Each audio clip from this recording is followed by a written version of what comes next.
repente hay personas que están casadas y ni siquiera saben cuánto gana el otro. Está el equilibrio entre vivir y pensar en que vamos a seguir viviendo adelante. Entonces también darle esa prioridad al ahorro. La plata no es el fin, es el mecanismo que uno puede tener para facilitarte el ser feliz.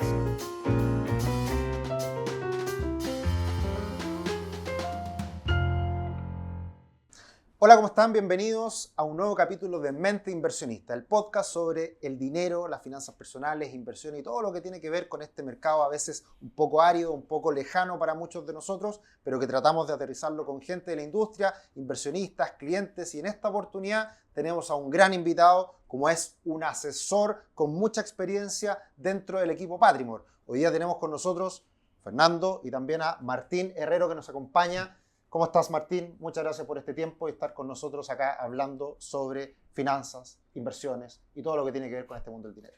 Bueno, no, primero que todo agradecer también la invitación y hacer parte a los asesores, el equipo y que vayan conociendo lo que hacemos en el día a día. Y nada, todo bien por acá. ¿Y ustedes? Todo bien, todo bien. Muy ansiosos de poder llenarte de preguntas, muchas preguntas que quizás tiene la gente sobre lo que nosotros hacemos, el día a día. Pero como siempre partimos por preguntar un poquito de tu historia. ¿Cómo llegaste al mundo de las finanzas? Cuéntanos un poquito qué pasó ahí en la niñez, en la adolescencia, en la universidad. Partí de bien chico, la verdad, porque mi mamá es corredora de bolsa, entonces siempre eso estuvo ahí. Me acuerdo, no sé, a los 5 años ella trabajaba en la mesa y me llegaba de repente en el verano para no dejarme en la casa. La mascota Claro, en el y me trabajo. dejaban ordenando papeles por abecedario. Pero yo veía siempre ahí, había alguien que tenía 4 pantallas, Bloomberg. Yo no entendía nada, pero a la larga eso, desde chico me caló, me quedó marcado. Y después ya empecé a crecer, economía en el colegio, siempre me llamó la atención, y física. Matemática era como, el lado matemático era lo que más me llamaba la atención. Y al momento de la PSU, tenía la opción de inversiones o más matemático o ingeniería. Y industrial me da la opción de poder decidir a medida que avanzo en la carrera para adelante y elegir la especialidad. Día número 1, papá, me quiero cambiar a comercial. Ya me di cuenta, el primer día, no, esto no va a ser. Y mejor, O sea, diste la PSU, quedaste en industrial. quedé en industrial. Entraste a industrial. Entré y el primer día, papá, esto no es para mí. Me dijo, no, pero el primer día impactante, dale tiempo. Si igual tenéis ramos de los dos. Claro. Empezaba a avanzar. Claramente ya no tener números y solo letras en física me terminó por colmar la paciencia y los ramos financieros empezaron a agarrar fuerza. Y me fui por industrial, mencioné finanzas. Ahí apareció el concurso de la bolsa también. Ah, pero seguiste en industrial. Sí, ahí ¿no? me quedé todo el rato. Ah, no te cambiaste. No, todo el rato, okay. Pero todos los electivos, todo lo que fuera posible, lo unía al lado financiero. Ahí apareció justo en pandemia el concurso de la bolsa y claro, hay muchos personajes del concurso de la bolsa. Sí, es un clásico. Es un común, como que a todos les gusta. Y uno, si lo mira objetivamente, el concurso de la bolsa es ver quién rentabiliza más en un mes, que a la larga, en un periodo tan acotado de tiempo, al invertir en acciones es suerte o trading directamente más que una inversión de valor. Y ahí dije, ¿cómo puedo sacarle trote porque tenía la universidad? ¿Cómo le puedo sacar trote a esto para que alertas y yo poder operar? Y ahí surgió mi tesis.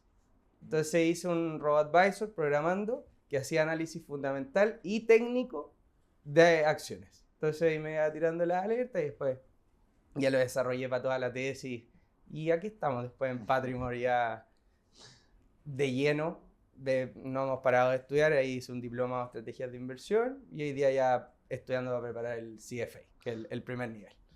Fantástico, tremenda historia, corta. Esta es tu primer trabajo, de hecho hiciste la práctica con nosotros y siempre muy inquieto, muy interesado con este mundo de la inversión, y con lo que nos cuenta, evidentemente siempre estuvo eso ahí, siempre fue algo de interés. ¿Cómo lo has vivido en la práctica? ¿Qué es lo que has aprendido de cierta manera, y cómo ha sido este ver todo esto que uno lo estudia y que no quiero poner respuestas en tu boca, pero cuéntanos un poquito cómo ha sido la experiencia de la teoría a la práctica? Equivocándose, o sea, a la larga los primeros sueldos fue, yo creo que hasta hace 2 años, 1 año, mi portafolio era lo menos eficiente para mí como persona para largo plazo. O sea, le apunté a todo. O sea, probé todo, trading, inversión de fundamentales, criptomonedas, activo alternativo. Empecé a probar, largo plazo, corto plazo, rotar. Y hay algunas que maduraron, otras que me fue bien, otras que no. Pero a la larga, equivocándose, meter las manos en la masa y empezar a ver qué era lo que me acomodaba. A la larga no hay una receta única para poder invertir, hay ciertas directrices que uno tiene que ir siguiendo, pero encontrar el sistema de inversión que a uno le haga sentido. Pero en resumidas cuentas, equivocándome, o sea, eso fue. Claro, pero profundizando un poquito, esto de la teoría que uno estudia, que uno ve libros y fórmulas y cosas en la universidad, luego un diplomado que sacaste también entre medio, cómo todo eso que uno aprende en un aula, en una sala de clase, o por videoconferencia en este tiempo también, claro, cómo eso tú lo llevas a la práctica y a qué voy, de cómo nosotros nos relacionamos y aterrizamos todo este mundo complejo a personas que de repente no tienen los conocimientos. ¿Cómo has visto ahí esa realidad comparado con lo que uno estudia?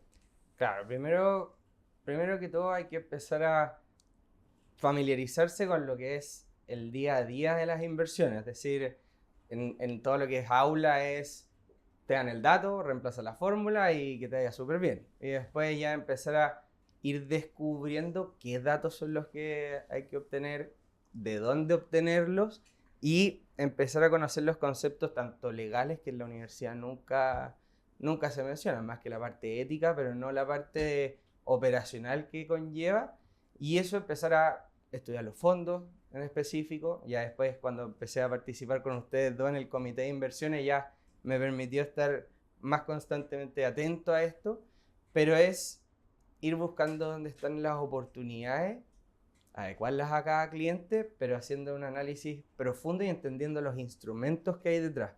De repente mucha gente simplifica simplemente un fondo que invierte en acciones, pero ya, inversión activa, pasiva, cómo es que activamente lo están haciendo, cuáles son los objetivos, los costos que conlleva, que de a poco se está trabajando en el mundo de las inversiones, sobre todo en Chile, porque afuera está todo lo que es ETF, pero claro, uno invierte acá y te cobran un spread caro del dólar y aparte no tiene beneficios tributarios, que también hay que conocerlo, y puede ser que no sea lo más óptimo para ti un ETF en Chile, directamente. Entonces hay que ir conociendo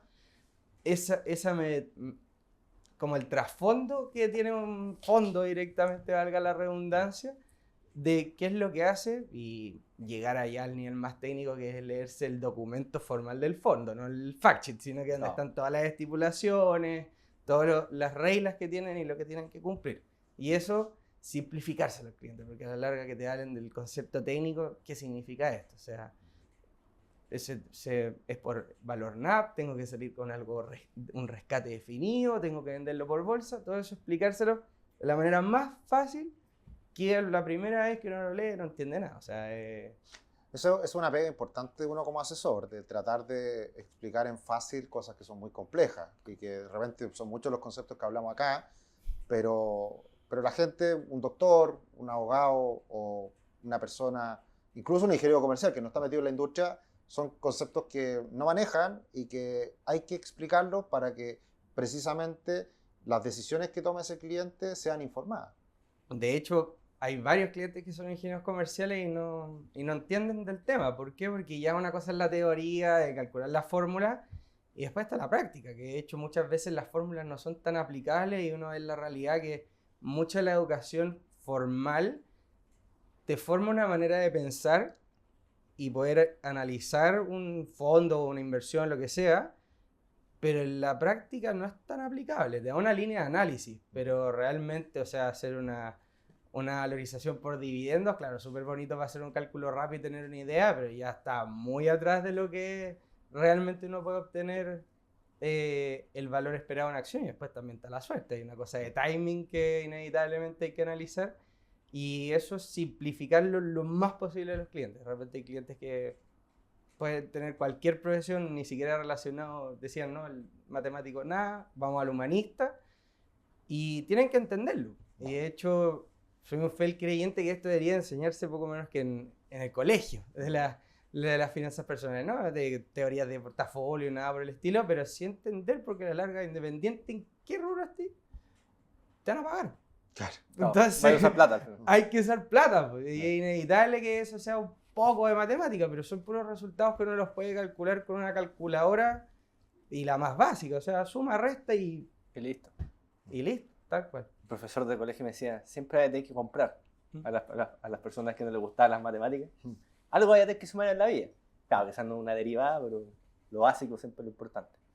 Y ahí una cuestión que es muy importante es que no necesariamente uno, lo hablaste con los ingenieros comerciales, pero yo tengo clientes que son ejecutivos de inversiones. Y uno malinterpreta qué es finanzas personales versus vender un producto. Es como preguntarle a un médico que es no sé, un cirujano de columna, preguntarle cuestiones del embarazo. No tiene idea, porque los dos son médicos, pero tienen profesiones ya en micro totalmente distintas. O sea, un ejecutivo de ventas está muy profesionalizado en el instrumento que vende, pero uno tiene, o no es que no tenga idea, pero no se dedica de lleno en el día a día a tratar con personas para ayudarlas en sus finanzas personales de una forma global, por ejemplo. Y lo mismo el banquero que le vende productos a la AFP, no es su pega del día a día. Y eso muchas veces uno lo encapsula en si es ingeniero comercial, tiene que saber esto. No tiene idea normalmente. Y por ende, también es importante separar esas cosas y empezar a hablar de la asesoría de una forma más macro. De hecho, ahí, el caso de un banquero que está atendiendo una AFP, puede ser que los fondos ni siquiera los pueda comprar, o que la serie que pueda acceder él sea carísima, pero para la AFP es tan barato que un tremendo fondo. Entonces ahí vuelve la parte de los costos, y también, claro, con un patrimonio que maneja una AFP enorme, puede diversificar donde quiera, comprar pero tener tal nivel de diversificación para el mismo se vuelve poco óptimo en costo, en tiempo. Entonces hay que apoyarse de repente en esos sectores y a la larga simplificarle la pega. Oye, Martín, ¿y cuáles son las preguntas más habituales con las que llega un cliente cuando comienza con la asesoría en Patreon?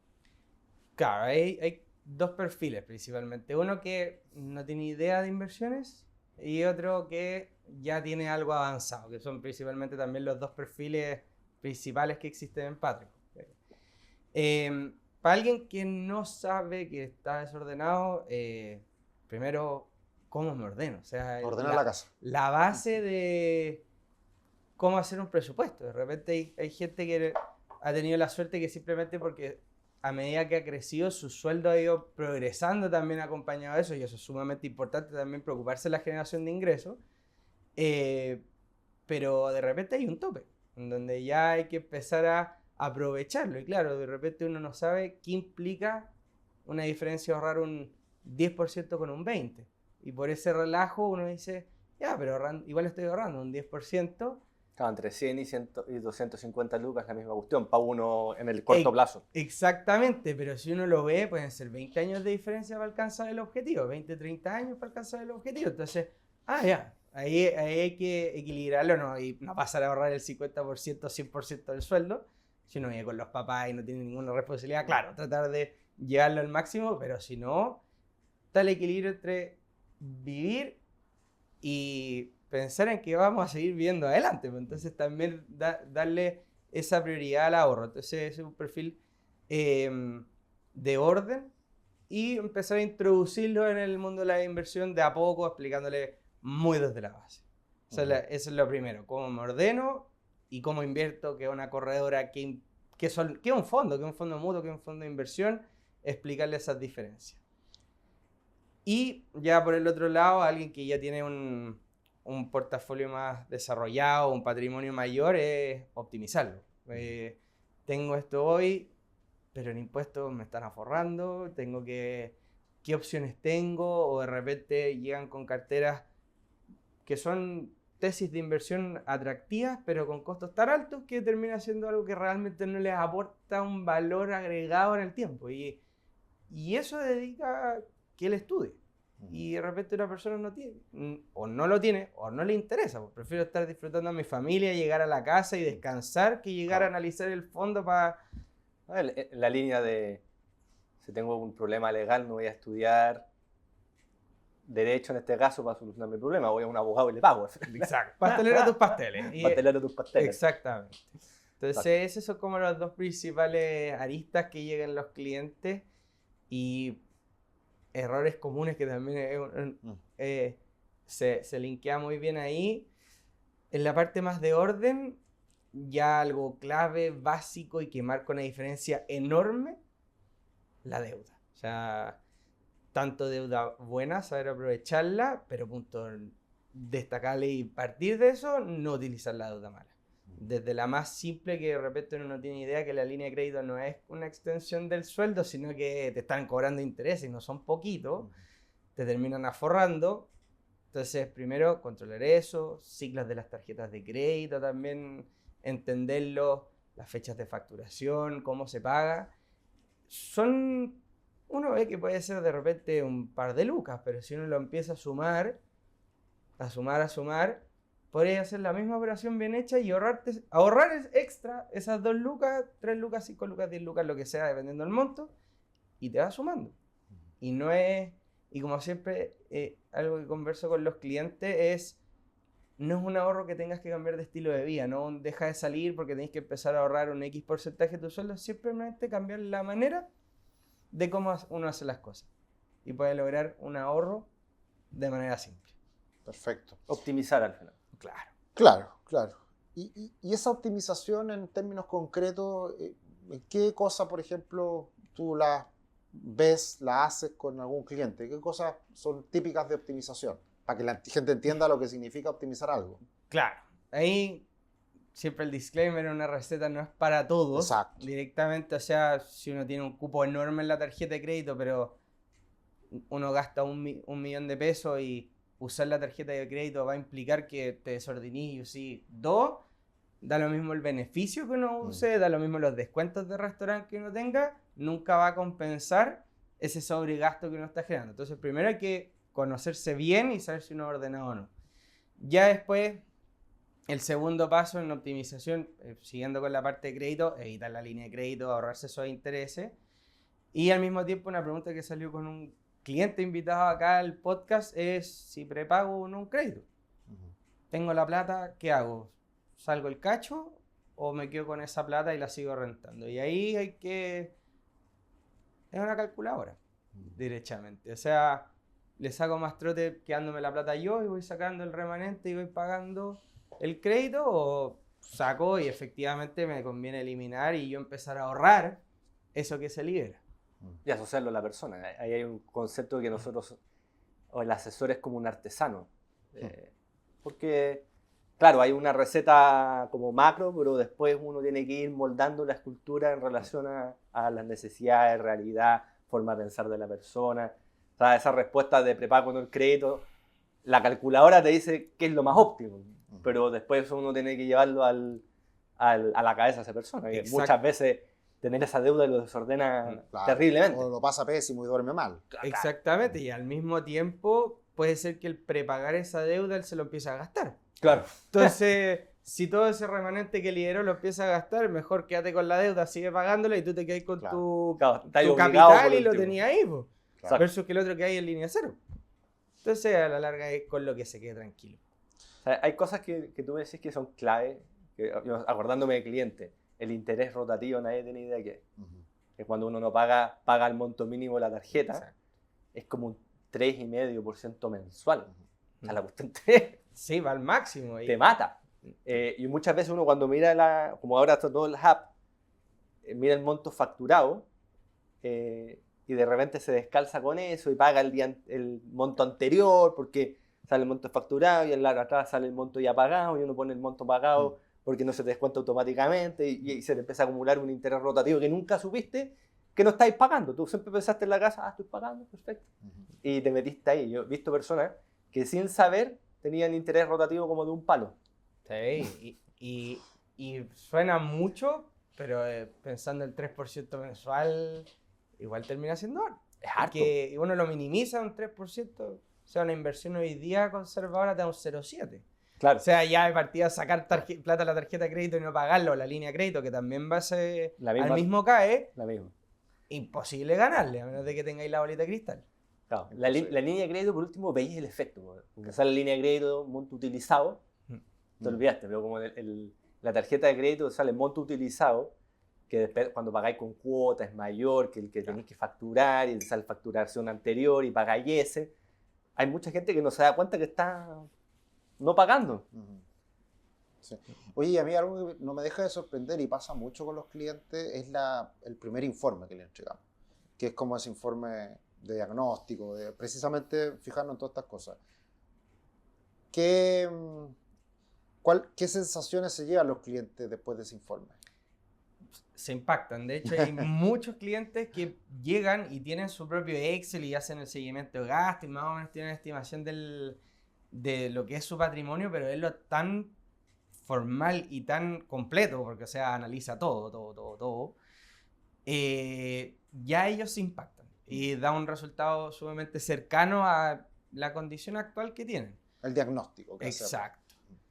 Y para alguien que nunca ni siquiera ha notado un gasto, ni siquiera sabe lo que ha pagado, lo que paga en tarjeta de crédito, ya le explota la cabeza. Pues y ahí es donde uno puede detectar muy fácil dónde está la oportunidad. De hecho, ellos mismos se van dando cuenta a medida que uno lo va conversando de dónde es que puede optimizar, desde algo tan simple que quizás está gastando plata además en algo que no lo hace tan feliz y puede mantener el ahorro y ser más feliz dejando de gastar ahí y gastar en el otro lado. O sea, algo tan simple como eso, hasta lo que es la deuda, optimizar los costos, optimizar todo lo que es las inversiones, son los costos que se repiten, pero son importantes tanto por el lado de las inversiones como la parte de la deuda. Sí. Y nosotros no hacemos magia, estamos lejos de hacer magia, pero lo que sí a veces ocurre de que esa persona, como tiene que hacer un primer trabajo de analizar sus gastos, de repente se fija y dice, chuta, en realidad no había sacado la cuenta de todo lo que gastaba en delivery mensualmente. Y eso ya es un gran aporte en donde, como tú dices, uno puede hacer una eficiencia, transparentar y decir, chuta, en realidad me como 2 hamburguesas menos en el mes y quizás esa plata la empiezo a ahorrar. Exactamente, y también, o sea, a la larga, la plata no es el fin. Es el mecanismo que uno puede tener para facilitarte el ser feliz directamente. Y ahí cada persona es diferente. De hecho, ahí, hablando con ciertos clientes, así como corta este gasto, este no, habían 2 posturas. Uno, te salgo a comer siempre porque no me organizo. Entonces, si cortamos todo lo que gasté en restaurantes, podríais hacer deporte que a él particularmente le gustaba, entonces claro, podría ir a un gimnasio mejor, tener mejores implementos y al mismo tiempo poder ahorrar más, versus que otro le dije, oye, igual es, me dice, Martín, tengo 3 niños, estoy felizmente casado, y lo que salgo a comer en restaurantes es que salimos yo y mi señora y el momento que tenemos para tener directamente esa relación claro, 1 a 1 de pareja. Entonces quito eso y me va a bajar la felicidad claro, muchísimo. Claro. Y nos sirve un delivery o nos sirve cocinar en la casa porque es como la escapadita. La escapadita. Claro, claro. Entonces, ¿qué le van a andar diciendo yo, cualquiera, en qué tienen que cortar? Ahí, que cada uno lo haga. Yo le doy guías generales, pero que siempre digo que si ahorra lo que quiere y hace una fogata con billetes de lucas y lo hace feliz, que le dé, pues, pero a la larga que esté ahorrando lo que él se sienta cómodo y también que sea algo representativo para los objetivos que quiere lograr, al fin y al cabo. Qué buen punto tocas y qué buena. A mí me encanta cuando hablamos de los clientes, todos tenemos clientes, todos somos asesores y las experiencias que uno vive con cada cliente son muy valiosas porque cada persona es diferente, cada persona tiene sus intereses y en esa experiencia es cuando uno se da cuenta de que cobra mucho valor esa conversación y saber conocer bien a la persona para ver dónde recortar, qué lo hace feliz, si vale la pena hacer un poco más de ahorro y lo que para uno puede ser bueno puede ser completamente diferente para un cliente. Entonces, esas conversaciones son muy ricas. Claro, y de repente hay espacios que uno no los tiene necesariamente con pareja, amigos, y de repente hay personas que están casadas y ni siquiera saben cuánto gana el otro. Exacto. Entonces, tener ese espacio como del psicólogo, que de repente uno no le cuenta todo a sus amigos, a la pareja, como realmente acá es un espacio que el cliente se puede liberar completamente y se le va a dar una opinión, pero a la larga yo no le manejo la cuenta de inversión, no le manejo Claro. la tarjeta de crédito. Él tomará lo que más rescata y después va adelante. Sí. Oye, ¿y qué pasa con los clientes y la compra de un auto? ¿Qué historias interesantes puedes contar al respecto? O sea, de hecho esto salió en una conversación que tuvimos ayer. Si yo no estuviera trabajando en Patrimony y no hubiera tenido el conocimiento que me dio el trabajar acá, yo estaría con otro auto definitivamente porque me gustan los autos. Me gusta cómo son, cómo andan, el sonido, es algo que me trastorna. Entonces, cuando uno no es consciente de esto, va mucho al corto plazo. Y a la Y a la larga... emoción, a lo que te A la- genera exactamente. Y de repente uno tiene que ponderar, no es que uno disfrute directamente, pero tiene que ponderar qué es lo que te hace más feliz. Y no dejar de ser infeliz completamente hoy día por ser feliz mañana. Eso Claro. tampoco es el equilibrio. Entonces, tener un auto que te deje contento y ahorrarte todas esas lucas extra que de repente hay personas que, por como los autos que tienen en la oficina, los otros se compran uno de ellos y ni siquiera le gustan los autos, pues, y vive a 2 cuadras de la oficina. Pues, entonces, poner esa cantidad de capital en algo que no vale la pena, eh, siempre hay que darle una vuelta. Y lo segundo, ya si lo van a hacer, a menos de que consigan un crédito, pero realmente extraordinario, que lo hemos visto, yo creo que, 800 veces y no es. y no es, al contado. Mm. Al contado. Si tienen la opción de con tarjeta de crédito sin interés y Claro. trabajar esa plata mientras tanto, hazlo más con la tarjeta de crédito. Pero eso te dejan en una parte del auto. Es muy raro que te dejen con todo. Entonces, ojalá no... De hecho, una vez hicimos el cálculo. Los intereses que uno paga en un crédito durante 3 años por un auto Claro. versus ahorrar durante 3 años y ganarse intereses por el otro lado. No digo rentando un 20%, sino que inflación. La suma de esos intereses es casi un auto extra de diferencia. Entonces, a ver, me compro un auto ahorrando o pagar 2 por tenerlo al tiro o con el Claro. crédito directamente. Y ahí quedo. Es postergar un poquito la decisión y no es irse a los extremos y no comprarse nada, pero Con frío pero- muchas veces hay que tomar la decisión. Sí. Lógico, y al Sí. mismo tiempo está esa parte de la emoción y cómo es cada uno. O sea, yo tengo un auto con un definido motor, porque como me gustan, elegí el que tenía el motor más grande, pero trabajo de mi casa, no tengo niños, entonces el uso de mi auto están que me duraron 1 mes y medio. Claro. Versus que si tuviera que ir todos los días a la oficina, ir a buscar a los niños, y estar moviendo completamente, todo el día, constantemente, quizás no tendría el mismo auto. Sería uno que tenga un rendimiento más alto, que incluso un híbrido, así por inventarlo y exagerarlo, que Claro. me aumente mucho el rendimiento porque a la larga la matemática cambia. Totalmente. Tremendo. Mm. ¿Alguna pregunta, Fernando? Sí, no, yendo a otros ejemplos de la asesoría, ¿qué uno hace cuando tenéis gente muy desordenada? Buena pregunta. ¿Qué un consejo uno que puede ser muchas personas que nos están escuchando? ¿Cómo partir a alguien que está 100% desordenado? Desordenado en el punto de que no No sabe lo que gasta, no sabe, sabe lo que gano, no sé lo que gasto, en no qué sé en nada. qué se le va.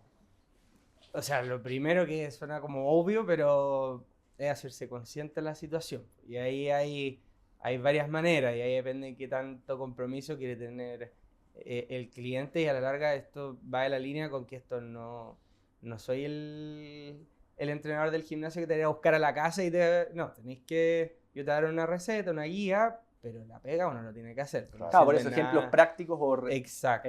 comentarios prácticos que uno puede hacer en el Claro, pero día a día primero realmente. es hacerse consciente y estar dispuesto a hacer la pega. O sea, a la larga hay que darse el tiempo a hacerlo, y ahí... Y por eso hay algunos clientes que no le funciona a nuestra asesoría porque requiere mucho de la dedicación de la persona. O sea, esto nosotros no vamos a hacer magia. Y por eso hay Claro, mucho compromiso del exactamente. cliente en ir dando pasos. En este caso, primeros pasos. Exactamente. hay que El empujar. primero, hay 2 opciones. Empezar a ver y entender para atrás sus gastos viendo las carteras de la tarjeta de crédito o de la tarjeta de débito. Segundo, empezar a anotar los gastos. Y tercero, un presupuesto. Y el presupuesto no necesariamente es como el huevo y la gallina. ¿Qué hago primero? ¿Primero anoto los gastos y después hago el presupuesto, o al revés? Da lo mismo. O sea, lo que te salga más fácil. Porque al hacer un presupuesto, primero va a bajar lo que uno cree que gasta y después empezando a anotar, va a empezar a corregirlo. Un presupuesto no es para el resto de una vida, es dinámico. Entonces irlo actualizando o empezar a anotar durante 1 o 2 meses y ahí hacer un presupuesto.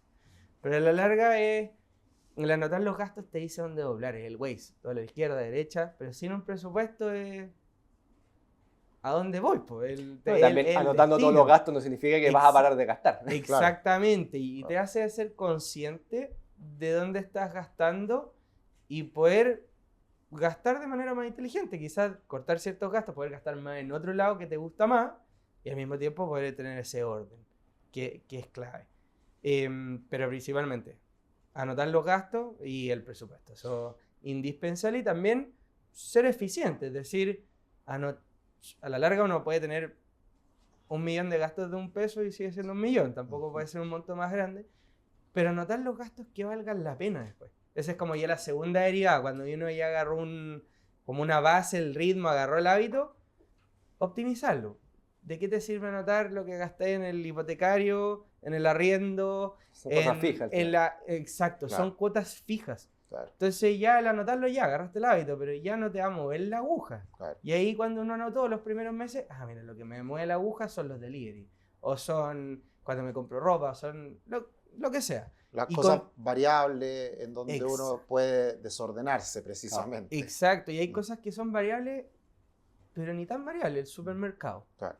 Eso es fijo, Es prácticamente. fijo Excepto que seas prácticamente, un claro, a menos tentado de- de la vida y te compré. Exacto, a menos de que sea tu mes de cumpleaños, pero es Claro. algo sumamente particular, pero notar lo que realmente te mueve la aguja. Ahí Pero- Sí, dale. una buena forma que sale en libros, por ejemplo, para hacer eso es llevar 2 cuentas, muy desordenado, 2 cuentas corrientes separadas. O sea, me llega el sueldo a la de los gastos fijos, no tengo tarjetas, pura cuenta corriente, y muevo el excedente a otra cuenta para ahí hacer los gastos del mes en cash. Pero hay un efecto de gastar la plata en cash, es 5 veces más power a nivel mental que pasar la tarjeta. Totalmente, y ahí algo que yo, por ejemplo, también hago y apliqué, yo hice mi presupuesto, anoto mis gastos desde que estoy trabajando 3 años ya en esto y tengo un Excel que ya una vez se lo mandé a Fernando y me dijo, si no lo usas tú, nadie lo entiende.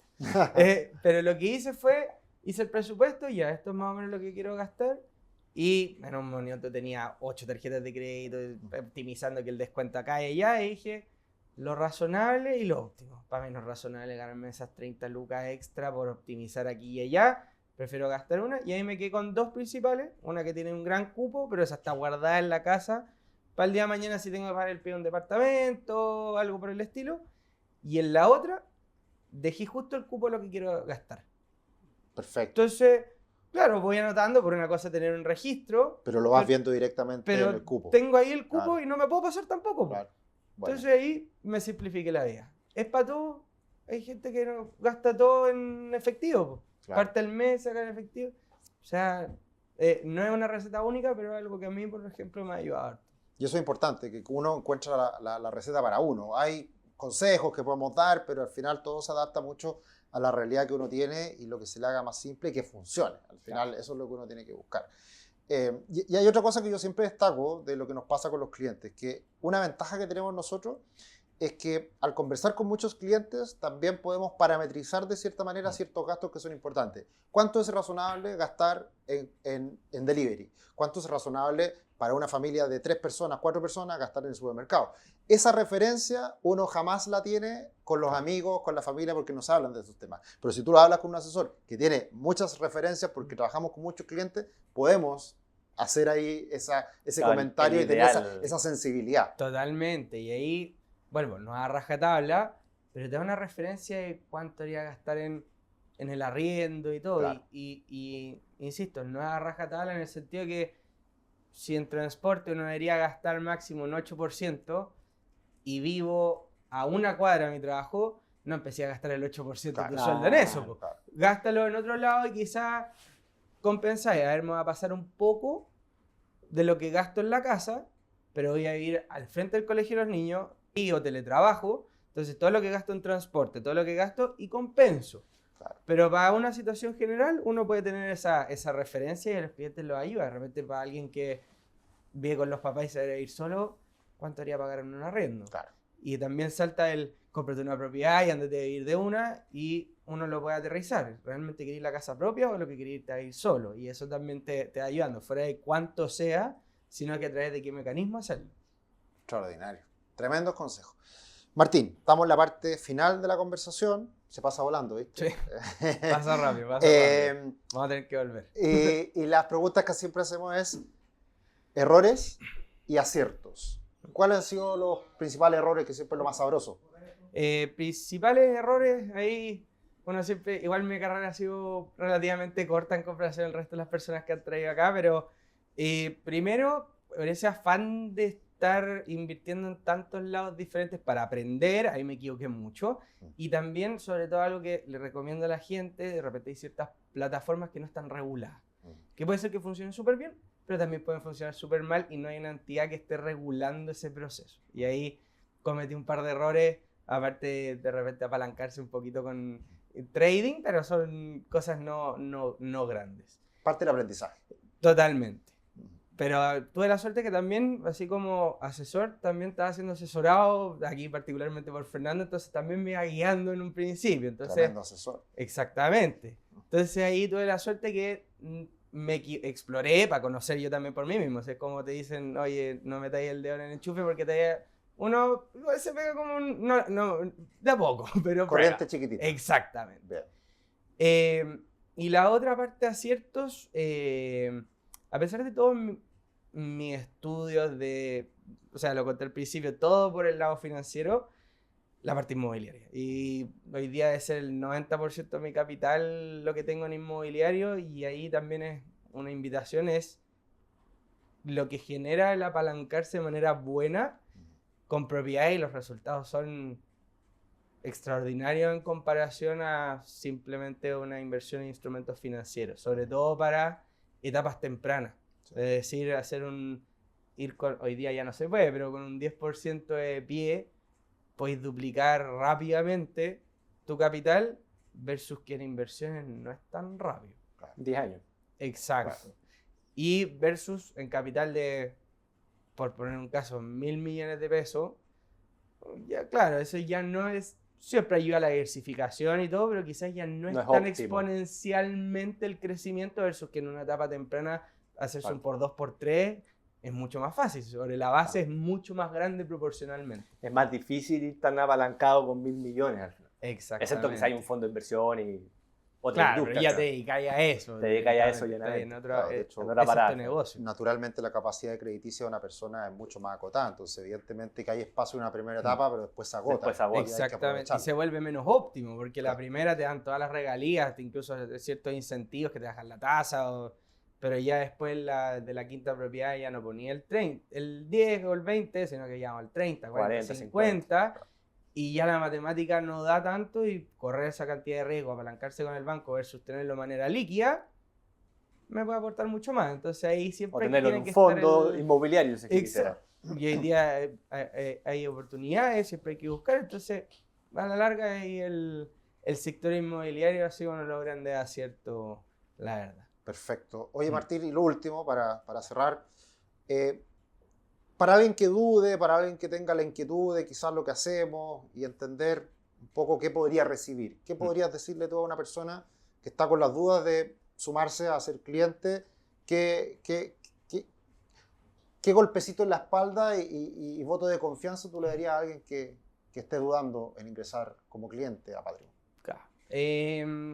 Más que nada, como cualquier cliente de partida, poder tener a alguien que te entienda y que te escuche, que esté en el mismo canal. De repente uno, cuando cuenta cosas a personas, tiene sus propios sesgos, y acá es alguien que conoce todo el espectro, poder darte la mejor recomendación, y a la larga tener tiempo. O sea, a la larga todo lo que estamos invirtiendo y todo es para tener tiempo finalmente, y es que pueda dedicarle tiempo a lo que realmente le gusta, y la pega de los números difíciles hacerla nosotros, y después la podrá verificar, pero ya no le va a quitar todo el tiempo que le va a llevar, ya sea desde lo más básico como un presupuesto y cranearlo.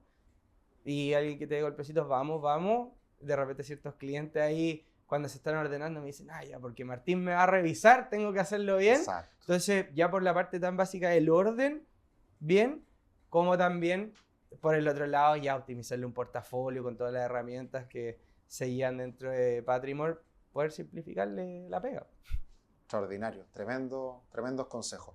Bueno, Martín, muchas gracias por tu tiempo, gracias por estar acá, gracias por ser uno más de todos los grandes invitados que hemos tenido acá en Mente Inversionista. Gracias, Fernando, y como siempre, invitarlos a que nos sigan en nuestro canal de YouTube, nos sigan en Spotify, compartan este contenido y, por supuesto, felices de poder seguir entregándoles contenido de calidad, educación financiera, hablar de inversiones y todos estos temas relacionados al dinero que poco se habla y que estamos convencidos que agregan valor, que les suman, y también, por supuesto, apoyarlos en todo su proceso de construcción de patrimonio, que para nosotros es tan importante. Así que muchas gracias por estar acá, muchas gracias por acompañarnos y nos vemos en otro capítulo de Mente Inversionista. Que estén muy bien, chao, chao. Gracias, Martín. Chao, chao. Chao, chao. Muchas gracias.